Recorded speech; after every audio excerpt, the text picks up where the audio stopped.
methods you can use to determine if material is good enough for an application. So if a lot of times we tie the manufacturing process with the design and the specific choice of material, for example. But when it comes to the details, such as the thickness, exactly how wide you have to make a beam to resist the loads, that's not really, it doesn't influence in general the manufacturing process. If you're making a casting, obviously you do need to know your geometry very precisely before you start a production. But you can make a casting that's a little bit bigger, a little bit smaller. You're not tied to very specific dimension requirements. So a lot of times we will set the dimension requirements based on the loads applied. And that's what we're going to look at today. Once you have a load applied, the question is, for today, is it going to crack by fatigue? So the fatigue is really when you apply the load back and forth. And we will step down, if you will, one step, probably the next lecture, talking about creep, where instead of being a load that you cycle, it's a constant load. The approach is similar. That's why we start somewhere, and then you'll see the similarities as we start looking at other similar issues. Just for the scheduling in general, so today's Friday. On Monday, Professor Eager is going to continue his part of the class. On Tuesday, I'll be continuing the life assessment, probably looking into creep more specifically. So we'll talk more about plastics on Tuesday. Today, it's mostly intended to metals because we talked about metals as being very more resistant, if you will, to having small cracks in them. So that's why we can design them with pre-existing cracks. It's a safer approach than having to assume that the surface is really good, because in practice it's not always going to be the case.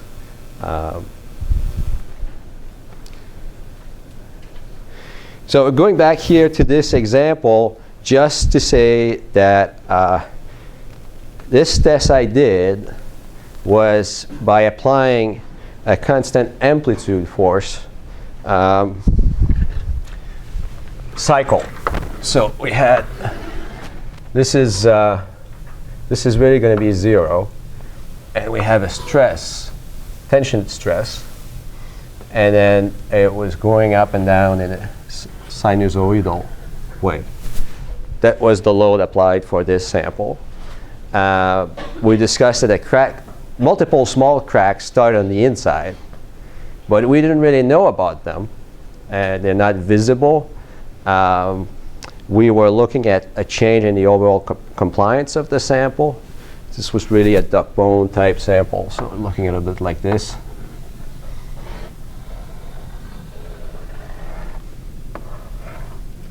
So say the crack started right here, maybe there was another one here, another one here, but the overall stiffness of the sample was not changing.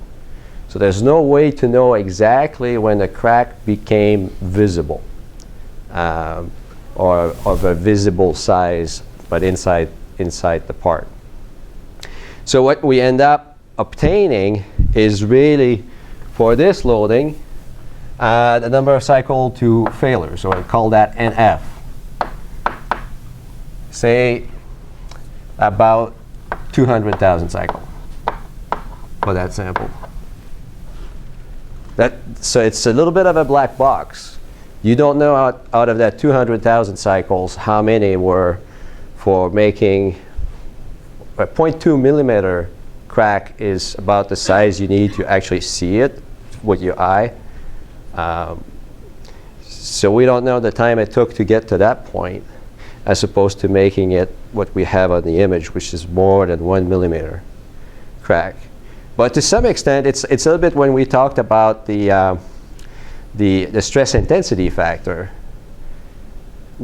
We don't necessarily need to know. If this number, if we run enough tests to have a range, we know that's the material property. For this loading, it will fail between 100 and 300,000 cycles.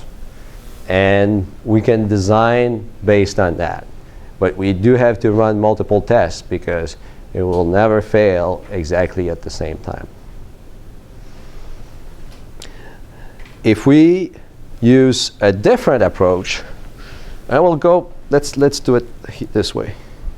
I have this image here of the shaft. We talked about the shaft a number of times. And if it's not nice to be out on the ocean and lose the prop. You have to call a friend or call the mechanics to fix the thing. So if we were designing that prop, knowing that at the very end, the best it can support is a crack that's about half the cross section. One way we can do it is say, hey, you know what? I think I have a crack already to begin with.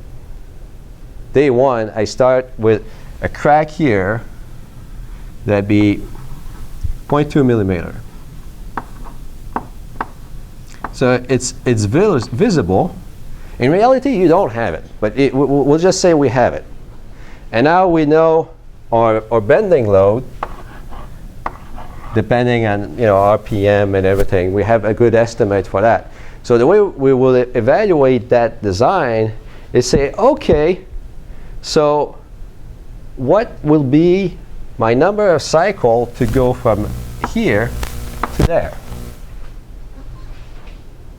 And that is, as you can probably imagine, it's more conservative because it's assuming a problem to begin with. It's also called a damage tolerant approach. That's the kind of general keyword in the aircraft industry to speak to having a defect to begin with. And I'm putting this size here, so that would be AI when we get to the equations later. Initial size of the flaw. And then we have AF, that's the depth of the crack when we reach an overload factor. So in this case, it would be 12 millimeter, right about. Oh, more than that. 32. It was big shaft. So now this sounds, maybe this sounds a little easy or complicated. I don't know what you're feeling about it, but it's all we're going to do is use what we talked about for fracture mechanics, the stress intensity factor. So if this load is the same, and we start here, and we know that K, now we're going to use delta K. It's a variation. Is delta sigma square root of pi a plus change. So I'll put a y here for a random constant that will depend on geometry. We have a round shaft as opposed to a square shaft and all those things. But essentially,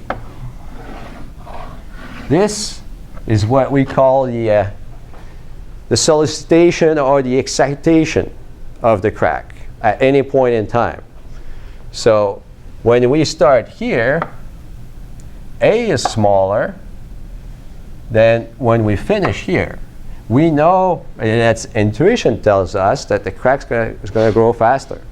So we could just go and say, well, okay, I have dA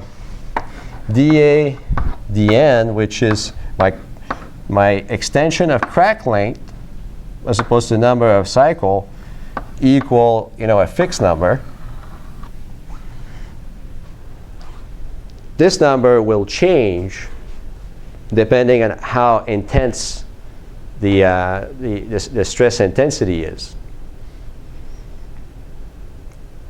So that's the overall reason for talking about these complex curves that I showed you 2 or 3 times now. Maybe this time we really make sense out of them.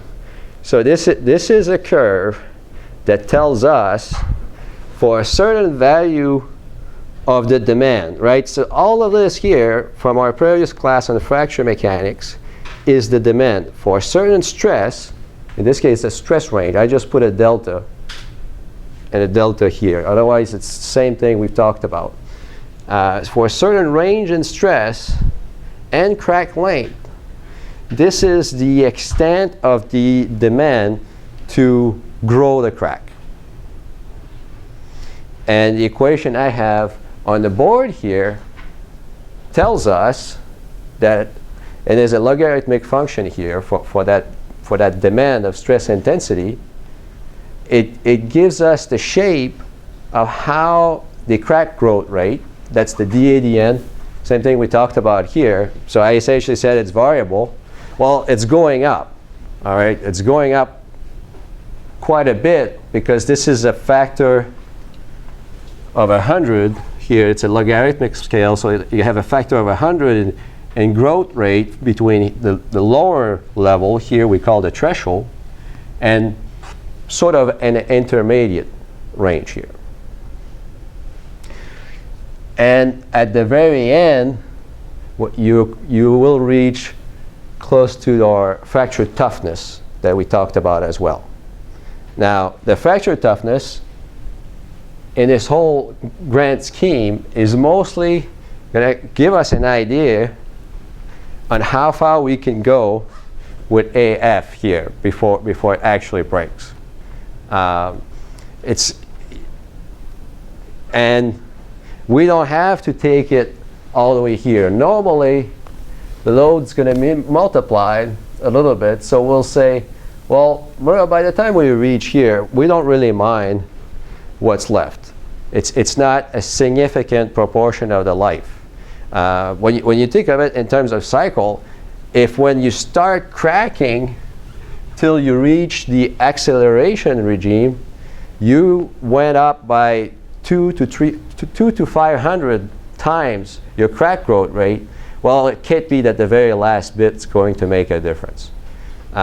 So most of the time, when you start losing here the linearity in this curve, we'll call it a day. That's enough. That's as much resistance you're going to get out of the material as far as life assessment approach. The first portion here, I want to introduce to you the idea that it's not always the same, because in this portion, the microstructure of the material plays a large role on the fatigue crack growth rate.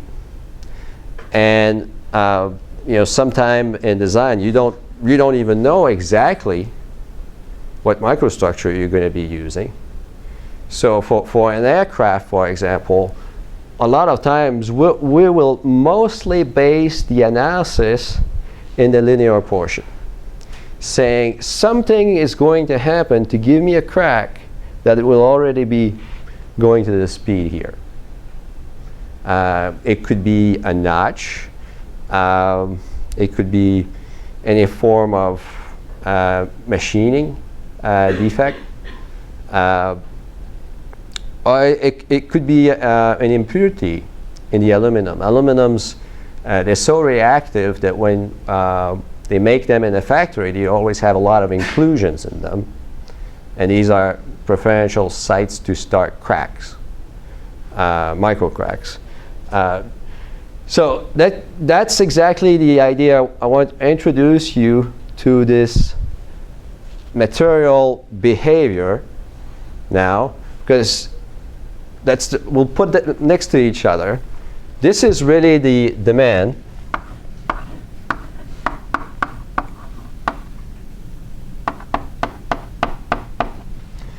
And then we'll call the other one the strength, so we're not confused by it. So the strength,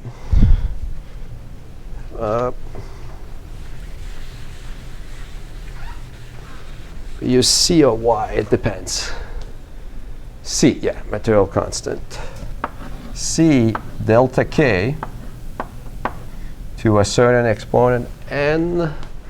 Yeah, but this is not the same n as our strain hardening exponent. This is the n for that slope here on that specific plot. It's very different. So this is our strain right here.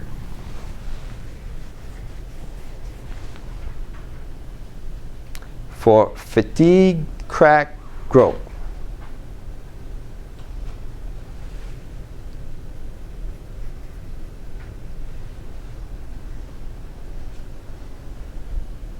I'm making good progress.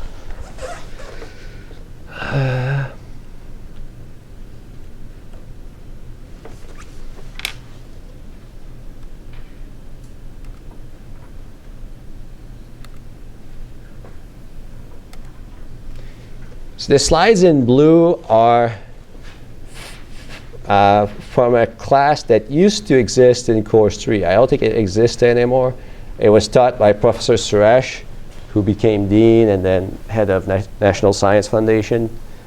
He wrote a book on fatigue, which I brought here. Really good book. If you ever want to chat about all his accomplishments, he was my thesis advisor, so I'll be happy to do that with you. The title page has these little lines that we're going to talk about later. They're not benchmark because now you have to go very high magnification on the microscope, and it tells you where the crack was step by step as you had fatigue in the metal. Now, it's not all metals that will do that, and it's not in all conditions, but gives you an idea that it's really progressive. And the reason we see those lines is the plasticity at the crack tip. You know, when you come and try to inch back and forth and somehow you manage to grow, extend your crack, you will form these little ridges essentially. So I think it's a great demonstration that everything we talked about so far, as far as really having a plastic zone, because we have a stress intensity and the material will flow, that's a demonstration of that. And you can think that if you have a lot of ductility in your material, it will require more energy to blunt that crack tip and make it move back and forth. And that's why mild steel, for example, will be harder to crack in fatigue. Because you'll blunt it, it'll be like, okay, and it's going to hold very strong. You're going to try to compress it back, nothing's going to happen. So you'll need to raise the load to be able to eventually start moving back and forth. So the hardening and the size of the zone affects whether you can get into this. I mean, it's good looking, but it's really bad as far as, you know, the whole industry. It means that the material weakens each time you go back and forth. So to avoid that, you want to have a bigger plastic zone if you can, and there are multiple ways to do that. Generally, it's with a lower yield strength and a higher hardening. It just goes, you know, against all the other variables. So we talked a little bit about my fluctuating load. I had it here for the test on the plastic. But you can see that I could change this wave function to be with a mean value of 0. So it will go from minus sigma over 2 to plus sigma over 2. And it will still be a fatigue test. It would be a different condition on the material. So one of the reasons for mentioning it is anybody that goes, well, this book doesn't have a whole lot, but the ASM handbooks, they have a lot of fatigue curves. But you have to start thinking, well, am I doing tension, or tension compression? And start looking at the right curve when you compare material. If you want to do a life assessment, you'll have to determine, just by looking, let's say when I did work on the aircraft wing, what's going to happen? Is it going to fluctuate between tension and compression? Is it always going to be compression? If it's always compression, I just want a high yield strength for buckling. I don't have to worry about fatigue. But when I start having a tension component, if it's fluctuating, it could be a different material selection at the end or a different life than if it's tension. Okay, so we take these values into account. What's the amplitude? What's the mean stress? And a bunch of definitions. And you have them in the notes. So I just want to stress out that these are important if you're really going to take a curve out of any handbook or somebody gives you a curve for a new material. What's the loading ratio? What's the loading frequency? It's not there.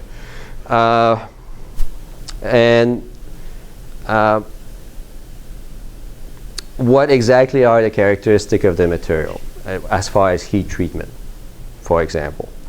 The size of the sample. So there are a number of things to take into account before you can say, oh yeah, I can use this curve and get these values here. All we need for a life assessment is C and N. But we need to have it for the right loading ratio, that's R, the right material, and sometimes even frequency or temperature, environmental conditions can play a role. So there's the equation is simple, but the thinking behind it is tricky. You have to make sure that the way these tests were done to give you these curves in the laboratory are close enough to what you're designing.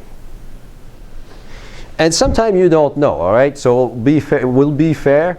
You don't know if it's going to be just tension compression, so you look at both. And in the aircraft industry, it happens a lot. So we'll design a part both using what we're talking about here with the stress intensity, and we will also do it this way for the same part, just as an additional tool to evaluate different options. If you're trying to make a change on something that exists, a lot of times you actually have to be as good on everything if you just want to substitute it without having to go through years and years of certification. And that's why you end up doing this simple type of test, and you do the more complicated test with the cracks that are in there to begin with. Okay, so this was put together for the first time about 50 years ago using the fracture mechanic that we talked in the other class and putting into use for fatigue. And we have the same equation here for the crack growth rate. Pretty much the same tree regime of fatigue for crack growth. This is where it becomes interesting. And obviously I've been doing more of life assessment than most engineers, but I had to go back to these notes sometime just because of the way they were put together. It's so simple. So you have the differential equation, the integral at the bottom on how to go from, we have essentially now we're substituting. So we have the two equations that equal each other. The Parise Law is this one, modified a little bit. But you put the K, all you do here is you put K from our demand right into the Parise equation. So you eliminate K as a variable, and now you can solve for the crack length as a function of load and mostly load, number of cycles. So what you come up to is depending on what now it's M now. I think it's actually a good idea. we'll put this as m so it doesn't get confused with the strain hardening exponent.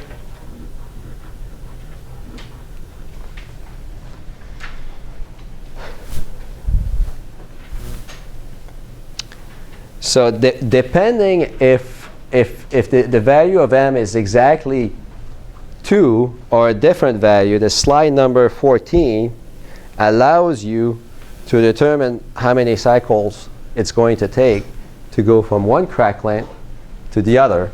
That was our very objective here. It's not linear. It's some form of exponential function. By the time you know your material properties, C and M, you essentially can solve the whole equation. You need to know your stress. Or you work it the completely other way around. If you happen to know what the stress intensity factor is, and I think there's another equation for that. Yeah. So if you know what your stress fracture toughness is, and your final crack length, I'm on slide 18, and you know your stress level, you can determine the stress level. So it works both ways for you, and that's something more to use on a failure analysis type approach. And I mentioned that in the introduction, but that was the hardest part as far as the equations. No more equations, guys. We're good. Yes? How do you derive Kc? Kc came in as saying your crack. So it means that this whole term here, you can put it there, essentially. It's saying you can derive what the final crack length is by using Kc? Yes. How do you calculate Kc? Well, you have to run a test in the lab for the same material. So it is that's what it. All of this become trying to sort in your head that you have a demand and a capacity, and you were right there. If we don't know stress level, so that would be sigma in this equation, but we know what's the fracture toughness, and we know the final crack length, say right here, it's a one-step equation to know what the fatigue is not really even involved at this point. It's a one-step shot to have a good idea of bending stress for this geometry. So it's very powerful. It's never 100% precise, but it's definitely the best we've got. And I do want to say that in general it works for fatigue, but if we had a thin sheet of metal that's very ductile, a piece of steel, we can't use those concepts. Yesterday we talked about the indent and the elastic field that was around it, that was putting it back in compression after the fact. Well, the whole idea of fracture mechanics, and this is the type of sample we make for a fracture mechanics test normally. So it look like this, like a Pac-Man type specimen. So you got the holes. You're going to load it here. You'll form a little pre-crack by fatigue, and then eventually you just open it up to get an overload. Now, if it's a plastic or a very ductile material, and it turns out your plastic zone become this big, just for an example. So that's my plastic zone here after the pre-crack when I try to do my K test.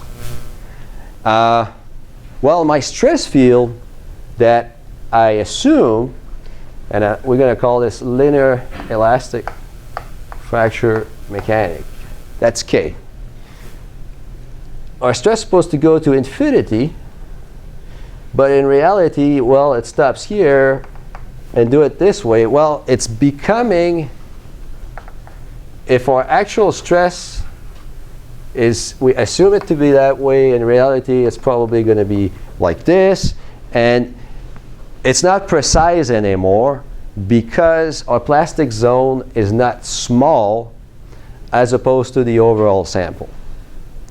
So I just thought that was about the right level to warn everybody that there is a limitation here, and that's why we keep referring to linear elastic fracture mechanics, and we always need to have a small zone here. It is true when we have very big samples. Sometimes you have a thin sample of a very ductile material, and now you have to use other methods, and we'll cover that for sheets and other applications. So that what I was going to say, for fatigue, normally K is small. If we're going back to one of the plots we had,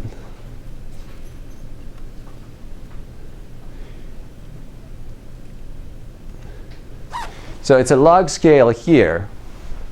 If the failure of the material is at, say, 50 megapascal square root meter, when it starts to crack here, it's of the order of 1 to 5. It really depends if it's aluminum or steel. So you can be in a condition where you can use all the equations we talked about, but not all the way to the fracture toughness. You may have to stop before that. But you'll have to stop normally when cracks are already pretty big. So it's not necessarily a big problem in terms of a fatigue life assessment. It could be more of a problem, and that's the reason I was mentioning it, for using the equation here. Because this equation, it takes you all the way to the failure load. And if your part is too small, it's possible you cannot use it. But there are other, I mentioned in the introduction the J integral.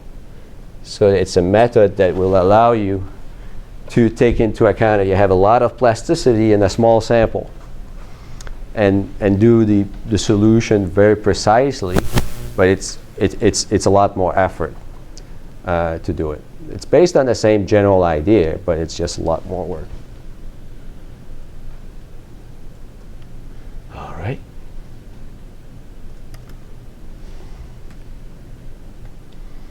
So we talked about the striations. You may not have seen the book. So the scale here is only 1 micrometer. So this is magnified approximately 15 to 30x, 30,000x. So it takes a scanning electron microscope to see those little lines. Just an optical microscope would take you up to about 1,000x, and it's all going to be blur. But when you go to a higher resolution, then you use electrons instead of light. That's where you can start seeing these.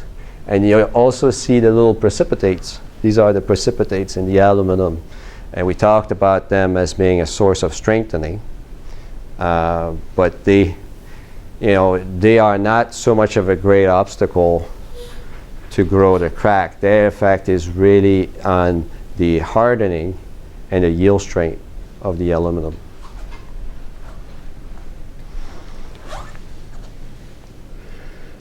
All right. So if I'm plasticity, and I know Professor Eager used these the cards to show you plasticity will be shear, right? It's true at the crack tip as well. So when you're at the crack tip, and let's see, get into more detail here.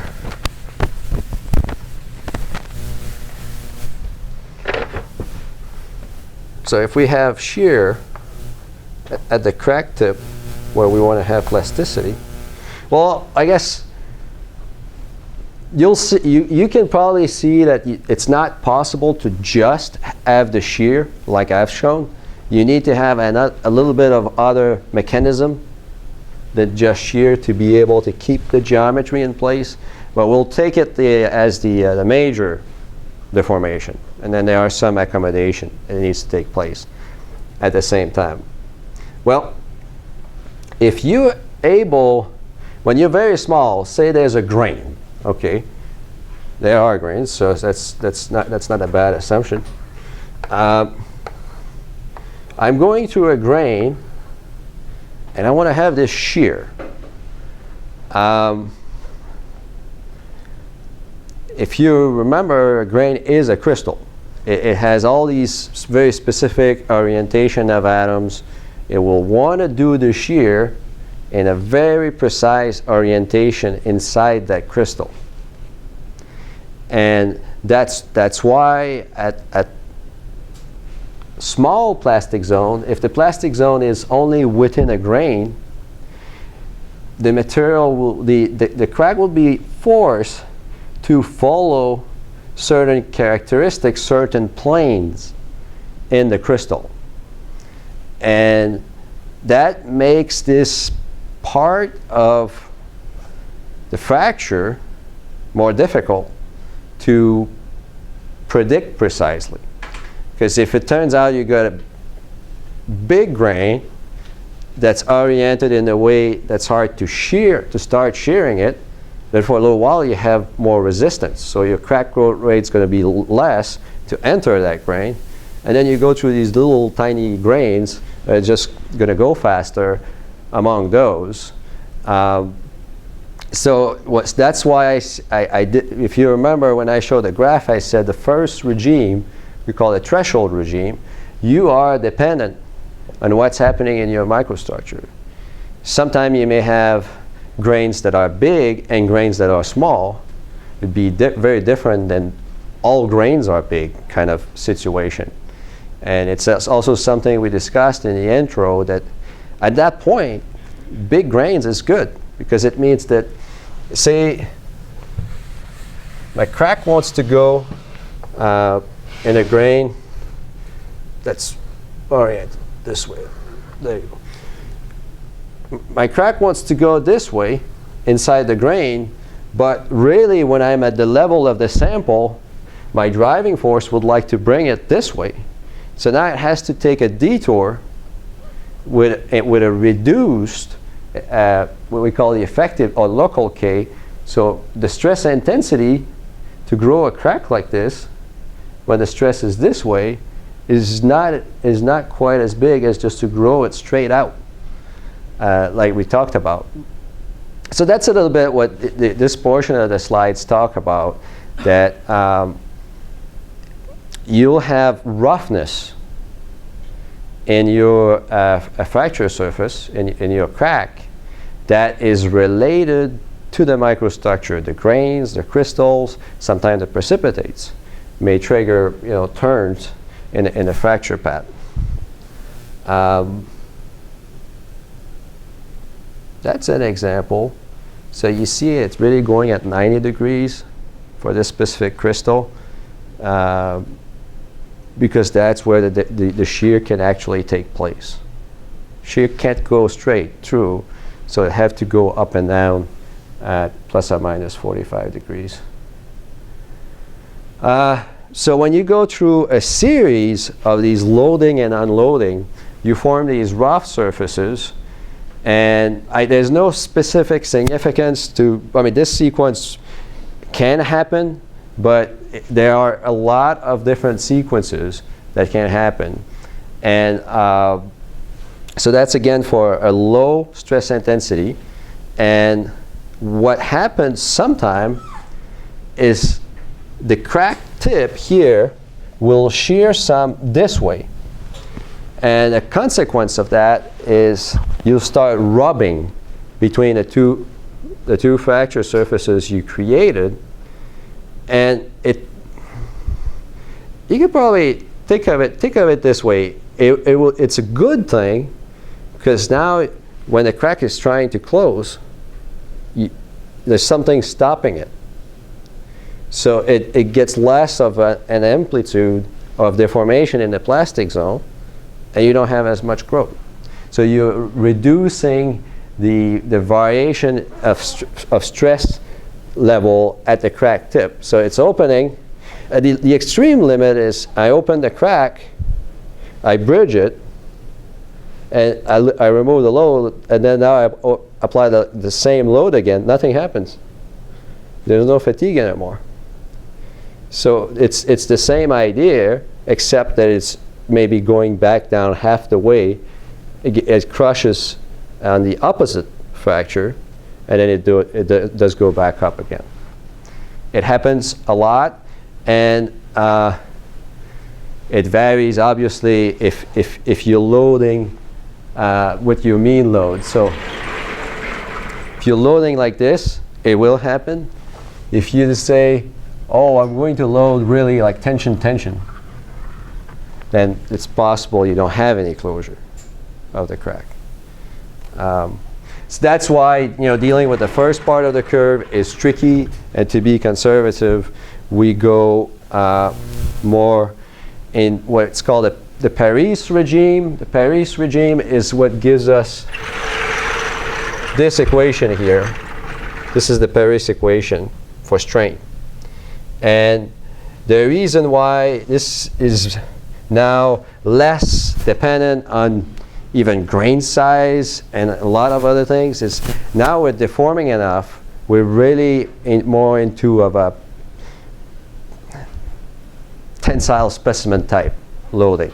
We have a big plastic zone that involves more than the grain, and it's by blunting and resharpening the crack tip that we can form those striations.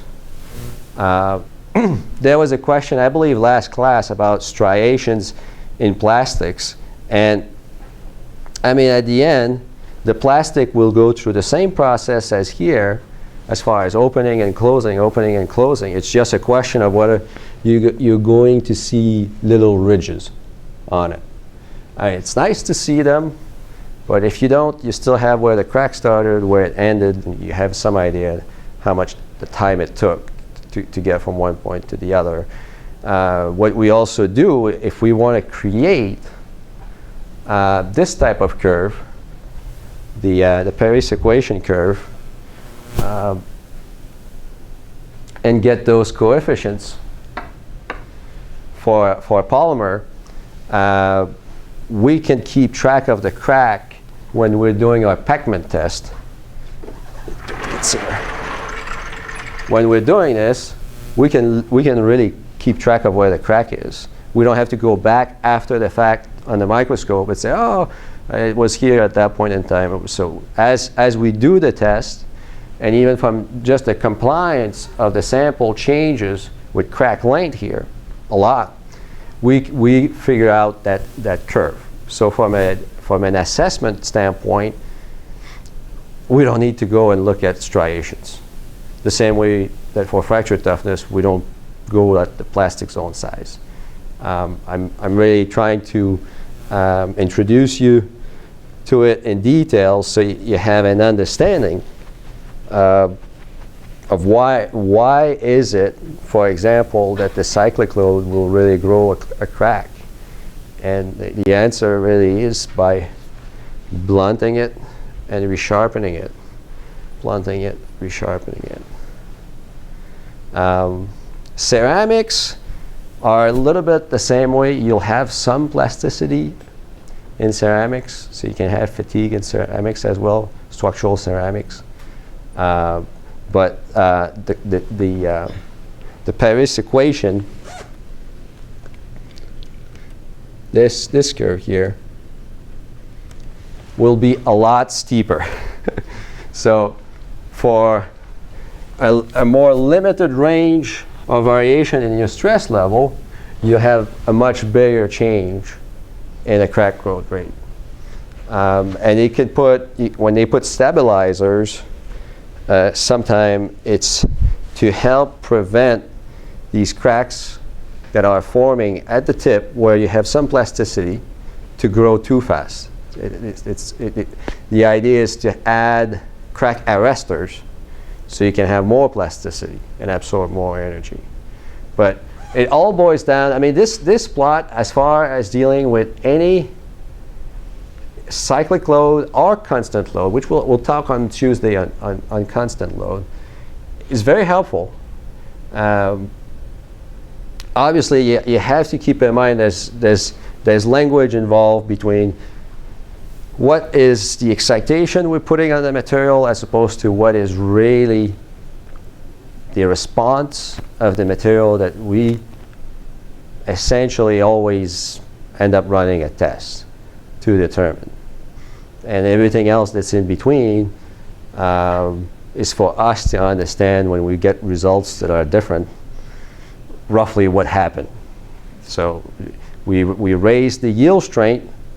We thought it was a good thing, but now we have a lower fatigue strain.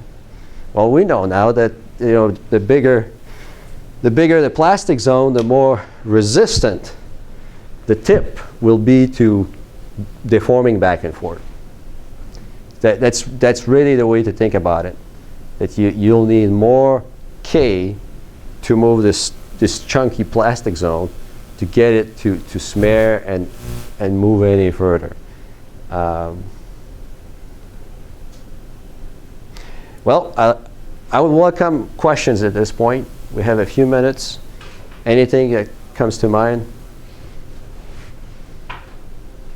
Yes? So that basic trait then between yield strength and fracture toughness, that design decision, I assume, largely comes down to how much confidence you have and what the maximum load is that you'll see, what kind of safety factors you're working with, that sort of thing. Okay. So the question was between using the yield strength or the tensile strength as a design criteria, or using the fatigue properties as a design criteria, a little bit. And the answer is, it really depends on your application.